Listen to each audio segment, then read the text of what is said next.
I'm not even going to talk about it. I can't talk about it. It doesn't exist.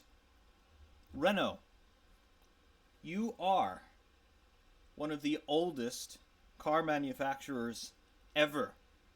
Your company was founded on the 25th of February, 1899. You are very quickly approaching your 121st year making cars.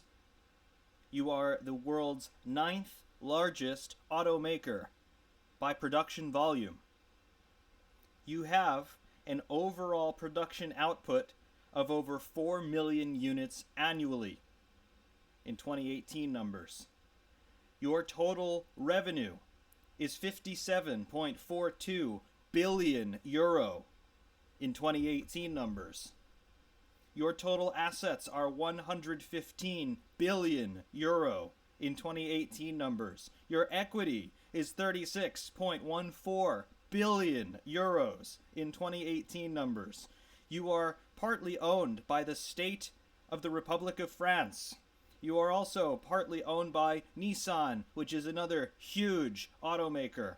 You're partly owned by Daimler Pension Trust, which is directly related to another huge automaker. And you are also publicly traded to the tune of 62.74%. You have 181,000 employees. You have multiple subdivisions. You have multiple subsidiaries. And yet, none of this mattered because you, under the leadership of Cyril Abiteboul, or however he says his name, you have failed to get one car out on a plinth with no engine in it so that people could take pictures of it. What are you doing? I think this really is indicative, though, of a much bigger problem, and that is just how unsustainably huge the costs involved with going racing in Formula One must be. Conservative estimates that I've come up with, looking at the top teams, looking at what they do year over year, looking at what they have to do to be competitive, I conservatively estimate that a Mercedes or a Ferrari or a Red Bull, the teams that have been consistently winning races in this turbo hybrid era, they have to be having a total money changeover of about 1 billion euro annually in terms of money in and money out, money invested, money spent, and of course revenue gained. 1 billion euro, conservatively, is what it costs to build a Formula One car that can win races consistently. Renault is the ninth largest automaker on the face of the earth. And they have failed to get a car ready for a photo shoot. Testing is next week. In the words of Mr. Abiteboul, the car does not exist yet. They have to rock up to Barcelona in 7 days and run the thing with somebody on board driving it around a track. What is this? How is it that the ninth largest automaker on the planet can't get a car put together for the Formula One World Championship? Is it really a Renault problem? Or is it a Formula One problem?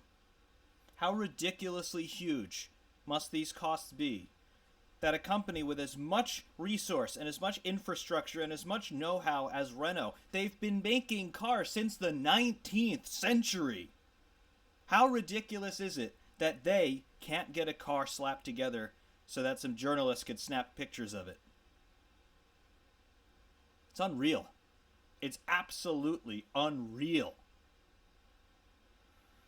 Why does it cost $1 billion year over year to have a race-winning Formula One car? That's also pretty unreal. I'd love to know the rationale of why we have to have these 1.6-liter single-turbo hybrid V6 engines, which are so ridiculous that they can't be used in any other application anywhere else, either in other racing series or for road use. We've all seen the trouble that Mercedes have had trying to get their Formula One engine in a road car. It still hasn't happened. The car is now about 2.5 years behind schedule. Yet, in the name of road relevance and in the name of cost sustainability, we have the most expensive engines ever used in racing, full stop. Is that why Renault can't put a car together for a photo shoot? Maybe. Is that why nobody other than Mercedes has won the World Championship for the past 6 years? Maybe. Is that why only 3 teams have won races in the last 6 years? Maybe. Is that why Formula One continues to forego traditional venues and goes to hellhole countries like Vietnam and China? Maybe. Because people are really losing interest.